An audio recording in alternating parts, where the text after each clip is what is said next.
Really, really excited to have Thompson next to me today. We're going to have a quick conversation about life, your journey, and what it's been like living here in Atlanta. But I do want to start with this. Naturally, as the draft process kind of comes through, I'm sure people have been asking you about yourself this entire time. But for the people that don't know who you are you? And I guess tell me a little about yourself. I'm Thompson. There you go. Yeah, it's the first thing. I'm from Oakland, California, and grew up there most of my life. Moved to Florida for basketball, and then I don't know much to tell about myself, but that's the gist of it. I'm actually from the Bay Area as well. Oh, for real? So I'm not from Oakland. I'm from Redwood City. Mm-hmm. So I'm in the Bay, but I'm not, Yeah, like the I'm outskirts. Yeah, no, I mean, I never even been to Redwood City. It's cool. It's not Oakland, but it's cool. Is that like where all the redwood trees are? Nah, it's like on the peninsula. Yeah, in that area. So like if you're kind of between San Francisco and San Jose, it's like right in the middle. Oh, I know what you're talking about. Yeah. So yeah, don't play. I'm in the Bay. You good? Yeah, I'm verified. But I'm curious, man. Obviously, you come out here, and I remember I was talking to people when they initially put your name on all the lists of everything out here at Overtime Elite. A lot of times they had Florida listed on there, but you wanted to make sure that you guys had Oakland listed. Mm-hmm. What is it about Oakland, the Bay Area, that maybe, I guess, created the person that you are today?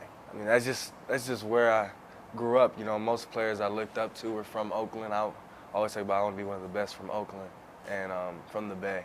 So, when they put Fort Lauderdale, I had to let them know that's not where I'm from. You obviously went and worked out for the Trailblazers. Damian Lillard is from Oakland. A guy that has obviously made a very nice career for himself, top 75 player all time in the NBA. Was there for your workout.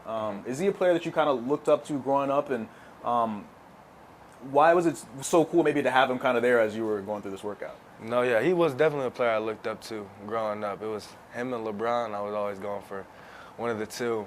And it was cool having him in my workout, just, seeing somebody you grew up watching and you were a fan of just at your workout, watching you, like, he makes some of the calls up there. In your time at Oakland, when you were growing up, tell me about that time there. What are some of the lessons that you learned from being in that environment with your family there, and obviously working out alongside your brother, and your family's full of athletes? Mm-hmm. I mean, just maybe some of the lessons that you learned from being on the West Coast that you maybe brought that maybe kind of, I guess, influences your game. I would say like a difference between West Coast and East Coast. West Coast is more skilled. They're not as athletic, so we brought that to the East Coast, and then they got some athleticness to us, I guess, and I guess combined the two and made the player we are now. I guess going through the process, you guys obviously committed to playing basketball and getting this type of level early. Homeschooling before obviously moving out to Florida. While you're back in the Bay Area, what are some of the things that maybe help, I guess, lead you down your path? Is it a lot of your family, or is it maybe the environment that you're in that helped push you towards the direction that you are today? I would definitely say it's my family, because I feel like a lot of people in my environment, got caught up with other things. There's a lot to get caught up with in the Bay, in Oakland specifically, but just having my family, my brother, he was like the first, so learning from him, he told me what to do, what not to do. I feel like that's really what pushed me to always do the right thing. Why was it the basketball that you and your brother maybe, I guess, got locked in on, and how important was it for you to stay focused? Yeah, I just always dreamt big, and I always put like the main thing. So I wasn't worried about what all my friends were worried about, in school. So it just made it easier for me to keep focused. Like, I feel like I never really had problems with outside things. Why do you think that is? My older brother, he was like the prototype, he went through some of the stuff, so he was telling me not to, and then just my family just always keeping me focused. It's helped too that Troy obviously went through the college game as well, played at Prairie View, played the game at a high level. How much did you kind of learn from him? And obviously your dad was a big impact in your life in trying to learn the game as well. Mm-hmm. How important was that before you obviously decided to make the move out to Florida? Well, him leaving made it more open for us to leave, to go somewhere else, because it's like, the families, we're trying to move on to big things. So that was impactful in that way. And just seeing him play college ball, he didn't have any offers coming out of high school. He had to go to JUCO. It just made me really believe in myself, because I feel like I had more opportunities than he was able to have. Is that interesting? Going through the process, obviously everybody in the world's calling you as you're getting recruited, and but obviously there was a point where things weren't as busy, right? People were starting to figure out who you guys were. Overtime Elite comes to you. What was it? What was the pitch to you and your brother to get you guys to come out here to Atlanta, to a league that hadn't existed before, and it was really a brand new thing? Or why did you guys decide to do that versus maybe going the college route? Yeah, it was. They pitched just training I never had. I never had a trainer. They had some of the best trainers. Coach Ali was here, won an NCAA title. Developed staff, I would say staff with a lot of accolades, and something I never had. And I really was focused on development, and I feel like that's the main part of OCE development. So that's really what they pitched to me. That's really what made me choose this over any like colleges or overseas programs.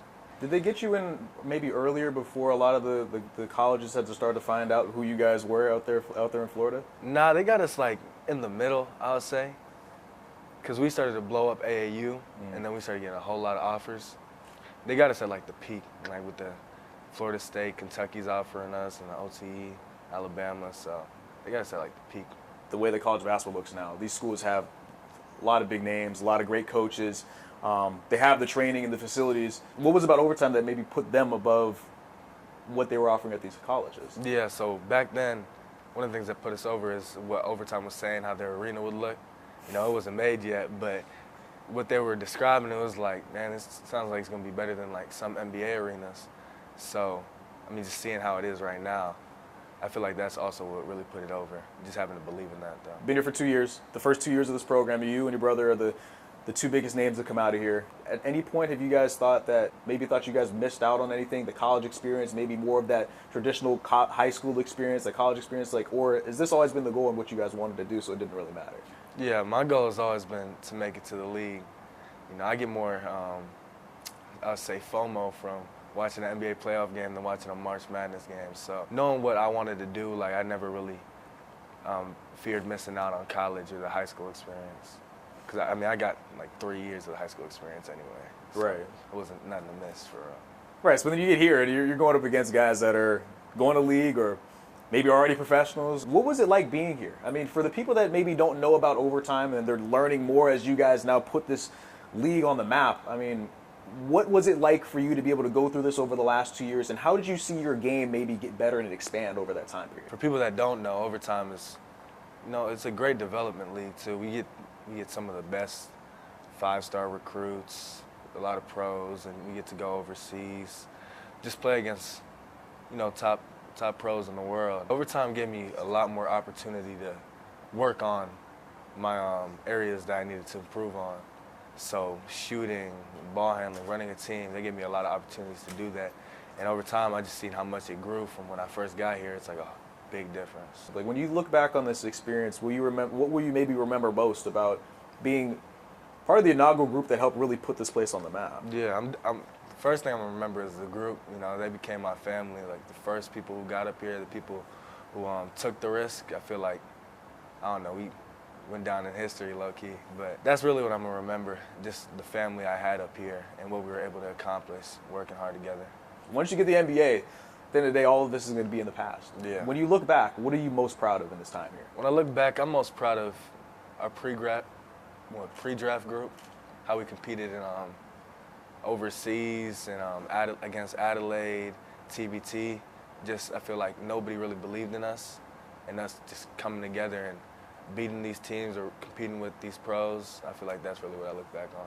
We got to talk about basketball the last couple minutes that I got you here, man. Right. Your game, obviously, more of the point guard, can play shooting guard type. Would you kind of describe yourself in that way? And I guess your brother's kind of the opposite in that mix. Is it interesting having played alongside and both of you guys learned the same position, but at some point you kind of moved more to that point guard position? Yeah, I feel like we both learned the position so we both could run it. Yeah. But I just kind of took it over because Ausar was like more of a scorer. And I feel like, you know, I'm just really versatile. I could do multiple positions. I could guard multiple positions. I could facilitate, but I could also go score. So just being versatile, I feel like that's the most important thing in the league right now. They always say that 3-and-D gets you paid. It's very clear when I come out to your guys' games that you and your brother played fantastic defense, or at least the effort is always there. You guys have the physical tools. Where does that kind of come from? I mean, a lot of guys, especially coming up when you're the biggest, baddest name coming out, and you got all these recruits and these offers, lots of times these guys play the game in a system just so they can score, and maybe defense is not really important to them. Yeah. When you think back on how you grew up, is there something that maybe was the point that you were like, defense is going to be something that's really important to me? Yeah, definitely. I feel like since I played on my dad's AAU team, he would have us doing defensive slides around the track, our whole team. So defense was it's what we fell on. So that's really what our whole team was known for. That's why we ran the West Coast in middle school. So just playing defense and just going hard, that's really what I bring, even to today.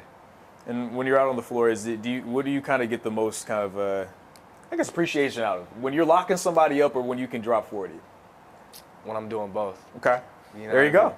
You're scoring 40 and making sure the other dude has 0. So that's really what I try to do, be a two-way player.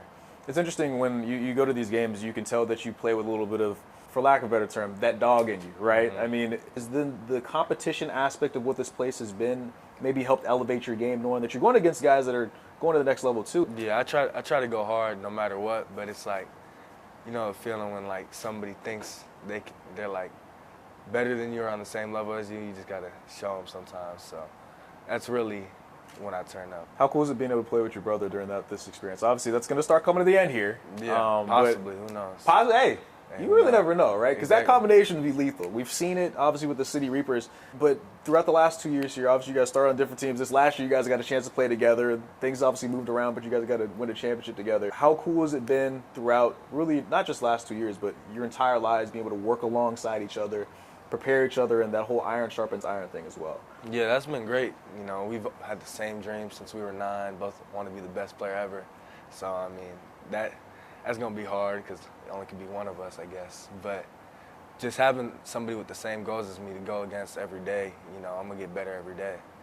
And even outside of practice, when we go to the court just to play one-on-ones, it's going to be competitive. Growing up, when you think back those times when you were younger and you decided that this was a dream that you guys are going to embark on together, do you think about any moments where like maybe things got hard between you guys? Obviously, you're brothers. Like I have my brother. When we played games, like it would be very competitive. We'd sometimes yell at each other, get in little fights. But at the end of the day, it was always love. For you guys, do you remember back on any stories where there was moments where you guys got kind of tight on each other, but obviously came back together? Yeah, definitely. There's definitely a lot of stories like that. But the next day, we were back in the gym doing the same things, going hard.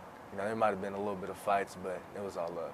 Can you remember any of the times where, like, what was maybe the craziest situation where they kind of popped up like that? What maybe sparked it? Ausar used to always beat me in one-on-ones, and I would never let him leave unless I got a win. So we're playing, and I get more aggressive as I keep losing. So I was getting more aggressive, and he's like, I'm not going to play with you if you don't calm down. And he tried to quit, so I slapped in front of the whole park. But, you know, we finished the game. I eventually won. And next day we were back at it. So, is that kind of the Jordan mindset where it's like, I've never lost, I just ran out of time? Yeah, exactly. Where does that kind of come from? I mean, I never heard that before. But okay, I'm gonna start saying that. Yeah, you might as well. That's kind of what I'm hearing from you, man. I mean, just that relationship is how, like, is it? Because obviously when you're brother, it hurts a little more, right? When you lose them, you would just sit there until you won. Is that? Yeah, for sure. And then over time, it started to become more even. You know, I'm gonna win. Now I probably win more. Okay. What was kind of the shift and change that you had to make when you were noticing that your brother, who was on the same level as you, was beating you? He was just back then he was a better one-on-one player, and we were playing one-on-ones, and you know, he was just different then, but now it's even out. I want to ask you about the draft process. Obviously, the last couple of months have been pretty crazy. You guys finished up here at OT. Obviously, you're still here training and running around, but you're going out and doing these workouts. What has the process been like for people who have obviously never been through it? The process has just been, you know, I would say it's a lot of stuff. All at once, flying city to city.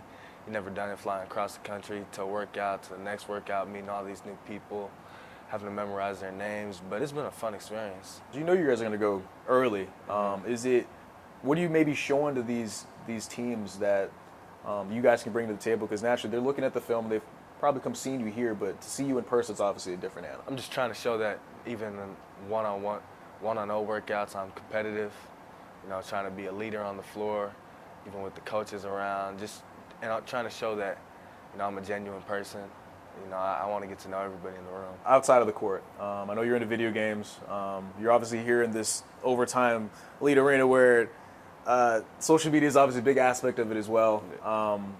For you, what do you kind of get joy from when you're not on the floor? I get joy from just being with my family, being with my friends. I might go out to eat with them, or I don't want to say video games because you just said it, but just stuff like that. Video games, what games do you play? I play 2K. Okay. I try like Fortnite and stuff. I'm not that good at it. No, it's hard. When you get on the party with your friends, it's just a good time. So. Okay, so with 2K, is there a team that you play against or play with that you kind of? I use the 2011-12 Thunder. Why? Because they got athleticism, shooting. That's like the best team to use. Okay, so then that brings up the question, right? There was a couple of years where if you played with the Warriors with KD, that wasn't really fair. Right? Were you on the side of that's all right? I don't know. I feel like I wouldn't use them a lot, but if it's an even matchup, like if they get the Bulls, like with Jordan, yeah, you can use that team for sure. It's the only time it makes sense. It's the only time. Is your brother? Where's your brother kind of stand on that? I feel like he uses them more than me, but Ausar's pretty good at the game, so. But that's what I'm saying. Does the rules still apply if you guys are playing 2K? Is it you were not leaving here until I win, or? Oh yeah, for sure. Same thing. Same thing. Would you just restart the game? What is that? Rematch every time. Have you swung on them in playing 2K yet, or? No, I don't know. Probably back in the day. Not recently though. Never. Before I let you go, leading up to this draft, obviously it's going to be a whirlwind as you join this team and embark on your professional career. What are you most excited about leading up to the draft? Leading up to the draft, I don't know. I feel like the draft is like what people look forward to the most. Just getting to my new city, probably. I don't know. I look forward most to the draft, hearing my name called. Can you explain to me what you think that moment might be like? I can't explain it because people keep telling me I'm going to cry, and I'm like, I'm not going to cry. But I can't really explain it. I just think it's going to be a great time for me and my family. I really want to see who gets drafted first between me and Ausar. He might make fun of me if he goes first. So. Is there a competition between you guys, knowing who might go first, or? Not really. I mean, Okay. he might do some if he did go first. If you ever seen like when he got MVP of the OTE this year, you should see how he looked at me. He'd probably do something like that. But I feel like if anybody goes before me, it could be Ausar. But at the same time, it can't be Ausar because I need to go before him. Gotcha. Okay, so it's balanced. It's like he can't. If anybody goes before, cool. But it can't. It also can't be him. But it also can't be him. That makes sense to me. That makes sense. Moron. Yeah, no, it's all the same thing. Yeah. Is there a team that you're kind of looking towards? The team I'm looking towards? Yeah. I'm looking towards whatever team likes me the best and I can become the best player on. Good answer. Probably the correct answer there. Yeah. I guess more than anything, what I mean is, what kind of system do you think would work best for your game? I would just say like a system where we have multiple playmakers, can push the pace, and we defend. That's really the type of basketball I like playing, so I think that's where I'd be best suited. I mean, anything I didn't ask you that you thought I might ask you? That's the classic journalism question. Anything that I didn't ask you that you thought I might ask you? I thought more twin stuff probably. Well, but here's the deal though. Doesn't everybody ask just the twin question? No, yeah, for sure. That's what I'm saying. I want to get to know you personally. Oh, how do you tell the difference? That's the first question everybody asks. Is that well for you? Obviously, you're one of the twins, but when you have to describe that, what do you tell them? I'll just say usually my hair is longer. Nah, not today maybe, but usually it is. Before we go, we got 3 cameras here. I want you to look in this one right here. All right. What kind of player are people getting in Amen Thompson? I think a team is getting one of the best upside players in the draft. You know, can become one of the best players ever. So I would bet on that for sure. My money's on you, man. Thank and you. your brother. I don't know who I'm putting my money on to go first. Me more. Okay, all right. Well, I got you first in this interview, so my money's on you. Yes. How about that? Amen Thompson in the building. I appreciate you for coming on the show, man. Thank you very much. Yes, sir.